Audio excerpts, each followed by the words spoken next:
Você é a figura doce que tudo embala.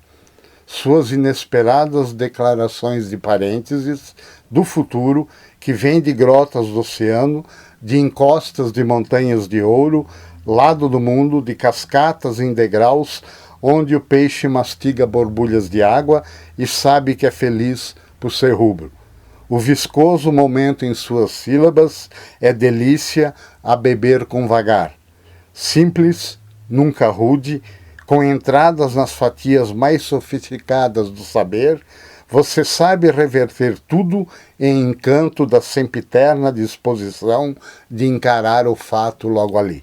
Você referencia o pequeno Deus das esquinas, leva até ele o que amealhou em seu corpo mercurial, dilata o faro para os parênteses que você quer abrir, e tudo é encantamento. Na calibragem das suas peças, você deposita este óleo de jovem de plano de fuga para fazer pleno amanhã.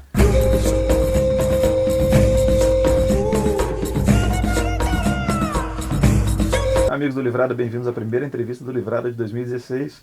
Temos aqui ninguém mais, ninguém menos do que Paulo Venturelli, meu grande brother. Como você tá, Paulo? Tudo bem, você? Beleza?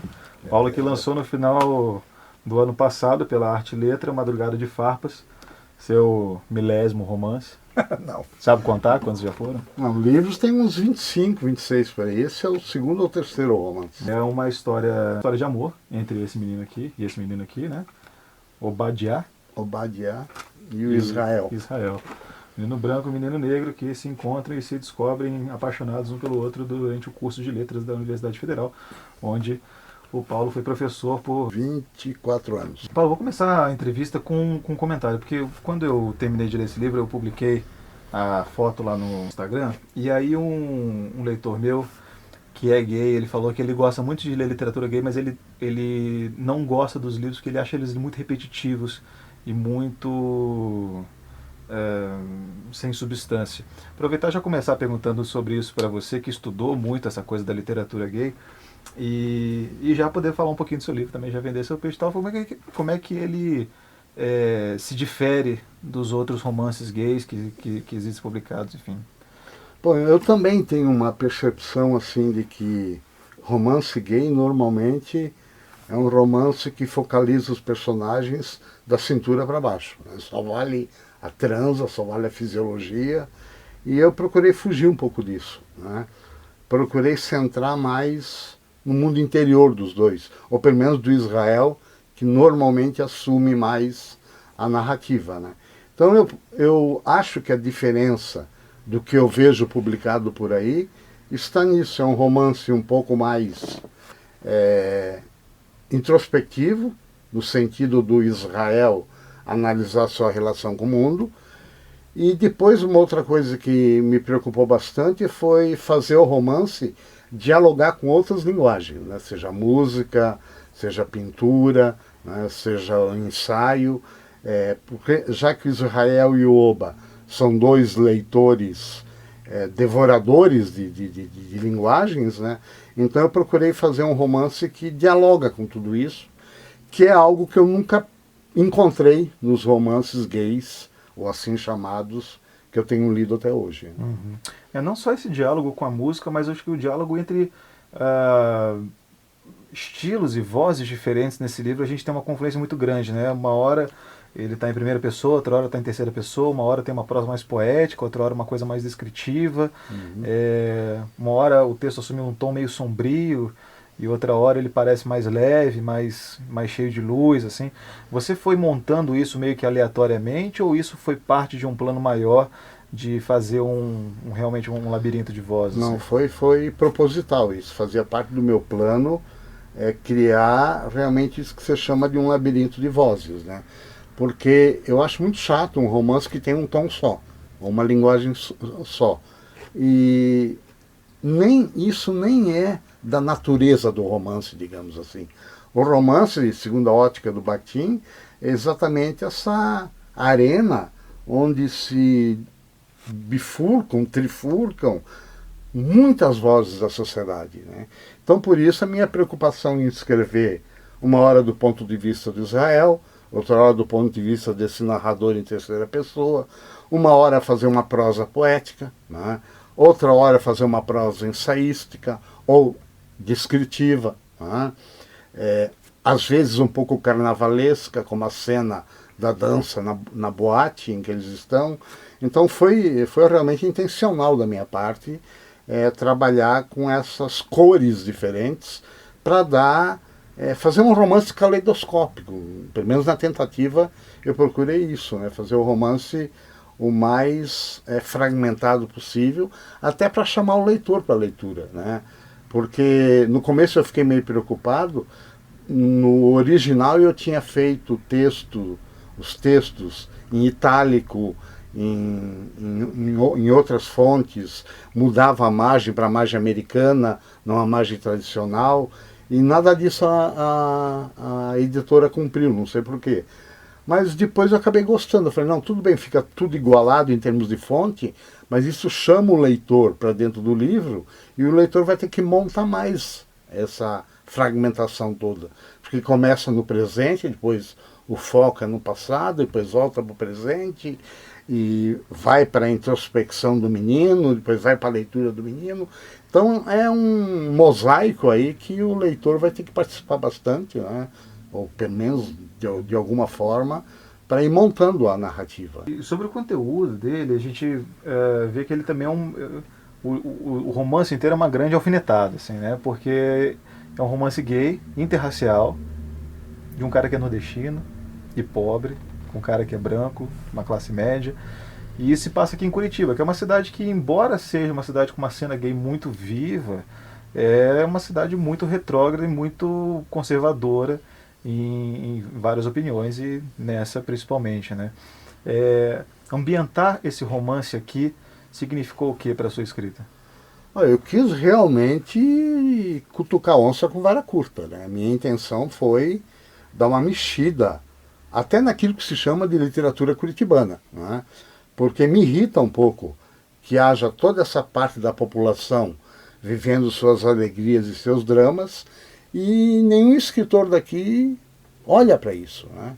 Claro, tem alguma coisa em Wilson Bueno, tem alguma coisa em Dalton Trevisan, mas é muito pouco para a intensidade dessa galeria aí, né, que vive essa realidade homossexual, e parece que isso não existe. E quando eu mergulhei nesse mundo, eu vi que é uma outra Curitiba muito fora dessa Curitiba padrão, dessa Curitiba primeiro mundo, dessa Curitiba burguesa, né? Então eu falei, está na hora de se escrever alguma coisa para mexer com isso. Tomara que eu consiga, inclusive a própria universidade é criticada, né? Uhum. Eu mesmo sou criticado no romance, né? Faço um pouco de autoficção aí. Então a minha intenção foi realmente essa, desestruturar isso que aparentemente é tão pacífico, tão familiar, que na verdade é uma repressão, uma convenção para sufocar as diferenças que convivem na sociedade, não muito saudavelmente, né? Uhum. Porque a homossexualidade é ainda um fator, é um tabu, é um fator de preconceito, e a minha intenção foi mostrar que não, é um amor tão complicado quanto outro qualquer, independente do rótulo, né? A alegria, a tristeza, a dor, a sofrimento, a prazer, a gozo, como qualquer outra relação humana, né? A minha intenção foi essa, e por meio dessa ótica, mexer com, pelo menos, o lado cultural da cidade, né? Uhum. Eu ia falar dessa coisa da crítica à universidade e da parte que o senhor se insere lá no romance, mas agora que você falou isso, eu queria já puxar isso para uma outra discussão, que é assim, toda a literatura gay, se é que a gente pode colocar a literatura gay como um subgênero, toda literatura gay, ela necessariamente tem um quê de militância ou não? Olha, não é a minha intenção, né? Normalmente eu acho que sim. O fato de publicar um romance gay já é talvez como romance, talvez seja uma ajuda, digamos assim, à luta dos homossexuais pelos seus direitos, né? Quando eu fiz o mestrado, quando eu fiz o doutorado sobre o homoerotismo na literatura, a minha intenção era essa, contribuir para lutas dos direitos humanos dos homossexuais. Nesse romance eu não tive essa intenção. A minha intenção foi mostrar uma relação saudável e não saudável como outra qualquer. Uhum. Quando eu falei militância, na verdade eu quis dizer se ela tem necessariamente ares políticos, no sentido de explanar preconceitos, de explanar Nesse sentido, eu acho que repressões, sim. etc. Inclusive, um amigo meu, o Pedro Carrano, que também é jornalista, ele leu o romance e interpretou todo pela ótica política. Mas pela ótica política no amplo sentido da palavra, né? Nada a ver com partidos políticos. Mas como uma manifestação de necessidade de direitos humanos para todos os seres humanos na face da Terra, independente de cor, credo, sexualidade e por aí afora. Então, esse meu amigo acentua muito esse aspecto no livro. E por esse aspecto, talvez entre dentro desse prisma aí que você colocou, né? Eu li alguns trechos desse livro, assim, e pelo que eu já, né, que a gente já se conhece, enfim, eu vi que tem algumas coisas ali que você coloca de ideias mesmo, que são ideias que são suas mesmo, né?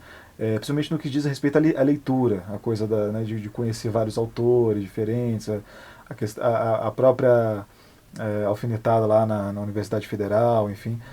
Então, e aí, invariavelmente, fica essa pergunta, até porque em dado momento os dois protagonistas do livro discutem sobre a sua obra e fico especulando se o senhor é gay ou não, porque o senhor escreveu um ensaio sobre o João Silvério Trevisan. Então, assim, com essas ideias e com essas coisas, com todo o seu interesse pelo universo homossexual, o quanto do senhor está nesse livro aqui? Bom, aí já é uma resposta complicada de dar, né? Isso acho que levaria anos para perceber. O quanto há de mim aí, eu acho que vivências que eu tenho, angústias, perplexidades, né? Preocupações com a liberdade de ser,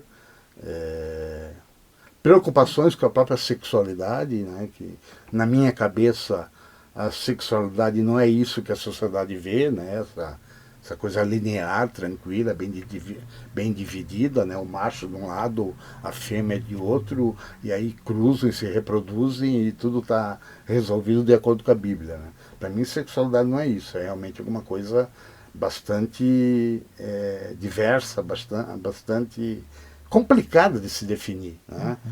Essa questão da leitura que você falou, que é uma preocupação que eu desenvolvo ao longo da minha vida toda, durante todos os anos que eu fui professor, foi a minha tecla principal em que eu batia, porque eu acredito piamente que a leitura é um porto de chegada, um porto de partida, um porto de libertação da mente, né? Eu acho que a pessoa que lê realmente consegue perceber muito mais o mundo na sua complexidade, e os dois meninos aí fazem isso, né? Eles têm apenas 20 anos, mas são grandes leitores, e eles percebem muito bem já o mundo, com todas as angústias que eles vivem. Então, o que tem de mim no livro? Eu acho que o Oba, de certa maneira, sou eu, e o Israel, de certa maneira, sou eu, refratado pela imaginação ficcional. Vou terminar só uma pergunta rápida, porque um movimento que a gente percebe lendo o romance é que o amor é descoberto meio que concomitantemente ao amor pela literatura, que também é uma outra grande paixão sua, assim, né? Como que você enxerga a literatura, então, como paixão, assim, na sua vida, né, pela sua vivência? Eu sempre digo, uma frase meio bombástica e babaca até, mas é verdadeira. A literatura salvou a minha vida, né, cara? Se eu não tivesse encontrado a literatura, eu já tinha dado um tiro nas ventas há muito tempo, né? Não ia aguentar o mundo.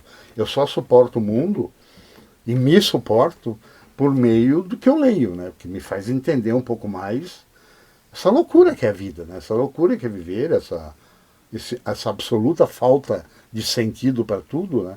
Então a literatura para mim dá a liga, a literatura para mim dá o sentido, né? Desde manhã quando eu acordo, que eu desço para cá, vou escrever, à tarde que eu leio, à noite que eu leio, eu me sinto pleno, né? Acabei de ler um livro agora do Michael Cunningham, Laços de Sangue, que é um romance que me deixou deslumbrado, porque ele acompanha uma família, né? As meninas da família, o menino da família, e ele vai vendo a construção dessas pessoas e, ao mesmo tempo, a desconstrução ao longo da vida, porque todas elas se perdem nas opções que fizeram, né? Então é um romance com traço existencial assim muito forte, que tem no meu romance também. Então a literatura para mim é aquilo que dá realmente um sustentáculo para eu suportar as neuras, as psicoses, tudo que eu tenho na minha cabeça, né?